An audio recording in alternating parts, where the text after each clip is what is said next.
আজ আমাদের রাধা কৃষ্ণ সেবাশ্রম সেবাশ্রমে প্রতিষ্ঠা হয়েছিল আজ থেকে 5 বছর পূর্বে। আর এই 5 বছর পূর্বে আমাদের অনেক অক্লান্ত পরিশ্রম করতে হয়েছে।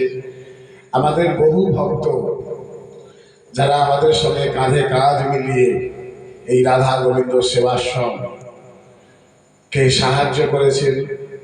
এই সেবাশ্রমে আজ বহু মানুষ আসছেন, বহু ভক্ত আসছেন এবং বহু দুস্থ ছাত্র ছাত্রী এবং সমাজে নিপীড়িত, নির্যাতিত, অত্যাচারিত এবং যারা অসহায়, গরিব, দরিদ্র, তাদেরকে এই রাধা গোবিন্দ সেবাশ্রম প্রতি বছর যৎসামান্য উপকার করলেও বিভিন্ন ক্ষেত্রে বিভিন্ন বস্তু দিয়ে তাদেরকে আমরা সাহায্য করে থাকি। আজকে আমাদের 5ম বছর পূর্তি হলো রাধা কৃষ্ণ সেবাশ্রমে, আর সেই জন্যই আজকে এই হরিকথার আয়োজন।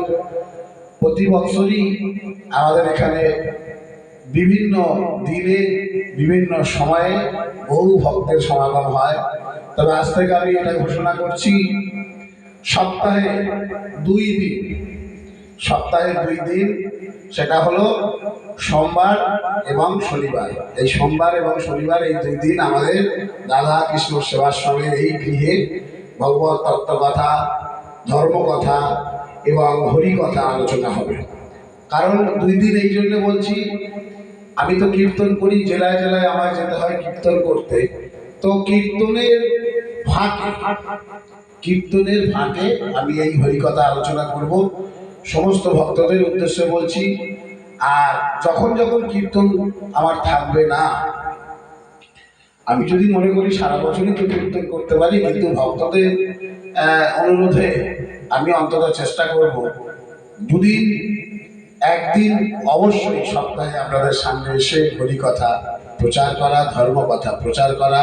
আমরা সনাতনী এবং সনাতন ধর্মের বিশ্বাস হলো সর্বধর্ম সমন্বয়ে একত্রে একভাবে সবাইকে নিয়ে